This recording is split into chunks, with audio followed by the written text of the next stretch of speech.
Dalam dunia pendakian, gunung bukan sekadar gundukan tanah dan rimba hijau. Ia adalah sebuah alam yang mempunyai tuan dan aturan yang tidak tertulis. Ramai yang masuk ke hutan dengan semangat, tapi keluar dengan trauma yang takkan sembuh. Ada yang balik dengan cerita kejayaan, tapi ada juga yang balik dengan sesuatu yang mengekori mereka, sehingga ke dalam mimpi yang paling ngeri. Kisah Fa'il 010 ini dikongsikan oleh seorang pendaki tegar yang hanya ingin dikenali sebagai Amir. Beliau bukan calang-calang pendaki. Hampir kesemua puncak J7 di Semenanjung sudah dijejakinya. Namun, satu kejadian hitam di sebuah banjaran di Perak telah memaksa Amir untuk menggantung beg hikingnya buat selama-lamanya. Dia bukan sekadar takut, dia serik.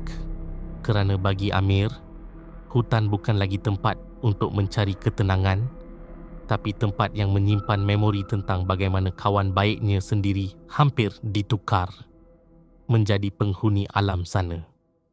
Pukul 3 pagi di campsite, udara sejuk menyelubungi kawasan perkhemahan, mencecah suhu 14 darjah Celsius sebelum mereka memulakan summit attack menuju ke puncak. Amir mengumpulkan kumpulannya di bawah cahaya lampu dahi yang malap. Amir tahu, dalam gelap begini, disiplin adalah segalanya. Amir memandang wajah 4 orang rakannya. Dengar sini, aku nak susun barisan. Kita berlima kena gerak sebagai satu unit. Amir mula menunjuk ke arah Mark, seorang ekspatriat yang bertindak sebagai pointer. Mark, kau di depan sekali. Mata kau kena tajam cari ribbon merah. Jangan melencong dari trek utama. Kemudian Amir beralih kepada 2 pendaki perempuan. Catherine, Siti, korang di posisi enjin 1 dan 2. Ikut rapat belakang Mark. Amir sengaja letakkan mereka di depan supaya Mark boleh pantau kelajuan mereka. Namun, Siti merahsiakan sesuatu. Dia sedang dalam fasa datang bulan hari kedua. Di dalam rimba, bau darah adalah jemputan terbuka bagi entiti yang tidak terlihat. Amir kemudian memandang Din, rakannya yang paling sado. Din, kau enjin 3. Kau bawa beban paling berat, dapur gas dan bekalan air tambahan. Kau jaga belakang Siti.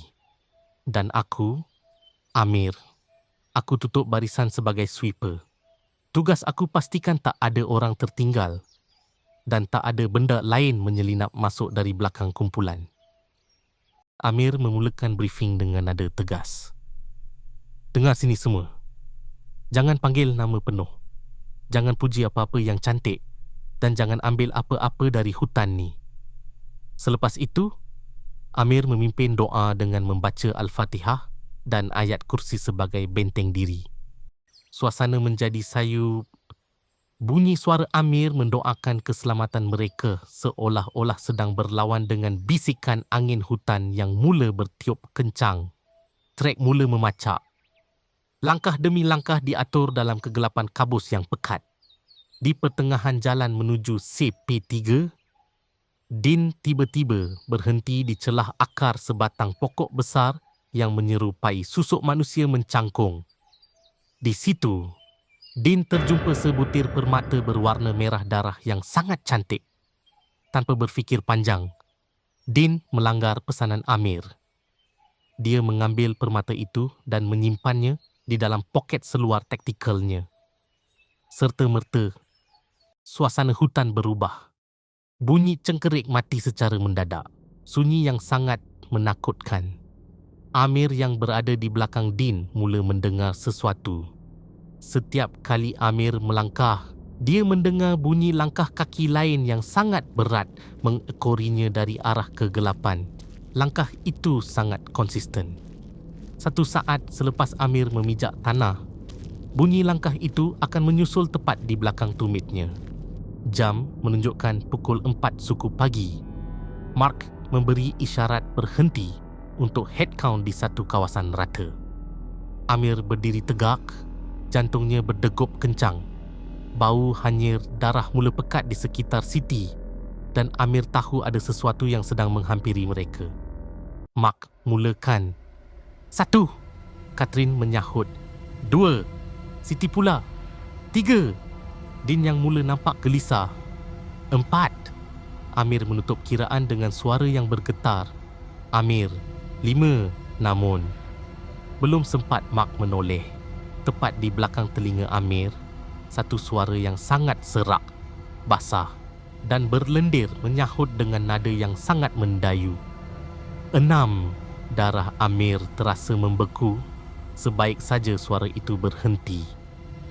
Amir mendengar bunyi langkah kaki yang sangat dekat mula berjalan perlahan di sekelilingnya. Langkah itu sangat berat, seolah-olah pemilik suara itu sedang memeriksa setiap seorang daripada mereka. Amir nampak Mark hampir memusingkan kepalanya sepenuhnya ke belakang. Amir terus mengangkat tangan memberi isyarat stop. Dia menggelengkan kepalanya kuat-kuat sambil matanya memandang tepat ke dalam anak mata Mark yang sedang menoleh sedikit itu. Amir memberi amaran keras melalui pandangan matanya supaya Mark jangan sesekali meneruskan pusingan kepala. Mark kaku. Dia nampak ketakutan yang amat sangat di wajah Amir. Mereka semua membeku, membelakangi Amir, manakala Amir dapat merasakan satu hembusan nafas yang sangat busuk, bau bangkai yang dah busuk berulat menyapu tengkuknya. Dalam kesunyian itu, Amir mendengar satu bunyi yang buatkan dia hampir terduduk. Di belakang tumit kasutnya, kedengaran sesuatu sedang bergerak di atas tanah lembap. Ia bukan langkah kaki, tapi bunyi sesuatu yang berat sedang ditarik secara perlahan. Benda itu seolah-olah sedang mengelilingi Amir dalam bulatan kecil. Amir dapat rasa hembusan nafas yang sangat dingin betul-betul di cuping telinganya. Siti di depan Amir mula menangis tanpa suara. Bahunya terenjut-enjut. Bau darahnya nampaknya telah menarik perhatian benda itu untuk menghampirinya. Amir membisikkan arahan dengan suara yang paling rendah. Mark, jalan. Rapatkan barisan. Jangan ada gap walau seinci. Jangan menoleh apa pun jadi. Jalan. Mereka mula berjalan dalam keadaan yang sangat rapat. Tiba-tiba, di celah kabus, mereka mula mendengar bunyi gamelan.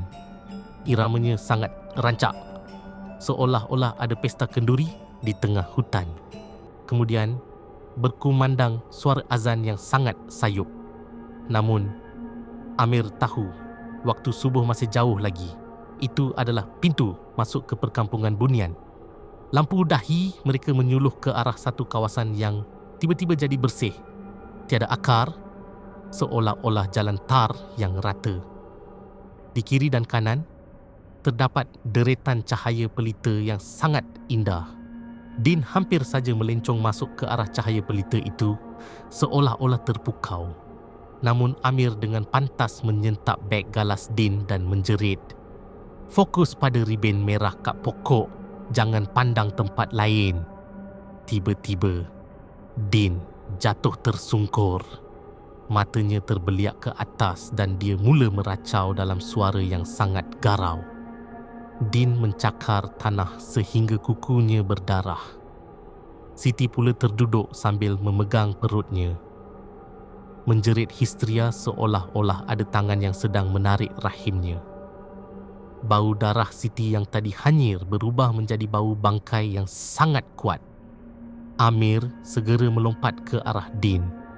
Dia memegang dahi Din dan mula membaca ayat kursi dengan penuh tawakal. Din menggilai dan meronta hebat. Amir terus menyambung dengan surah Al-Falaq dan surah An-Nas, memohon perlindungan daripada kejahatan makhluk halus yang sedang marah. Din menjerit, "Bagi balik, itu aku punya." Amir dan Mark cuba mengangkat Din untuk turun, tapi badan Din tiba-tiba menjadi sangat berat, seolah-olah dipaku ke bumi. Inilah beban mayat. Entiti itu marah kerana permata merah itu diambil. Amir tidak putus-putus berzikir dan melaungkan azan untuk memecahkan kekuatan entiti tersebut sambil meminta Din membuang batu tersebut. Namun Din sudah tidak sedarkan diri. Nasib baik, satu kumpulan pendaki lain kebetulan sedang turun. Dengan bantuan 4 orang lelaki dari kumpulan tersebut, mereka mengusung Din menggunakan hammock. Sepanjang perjalanan turun, Mark menceritakan dia nampak deretan cahaya pelita di celah pokok, seolah-olah mereka diperhatikan oleh ribuan penghuni perkampungan bunian yang sedang marah. Apabila sampai di bawah, seorang ustaz sudah sedia menanti. Sebaik saja Din diletakkan di luar pintu rimba, ustaz tersebut memulakan rawatan dengan bacaan ayat-ayat Al-Quran yang sahih. Din memuntahkan cairan hitam yang sangat hanyir, manakala Siti pengsan sebaik semangatnya dipulihkan.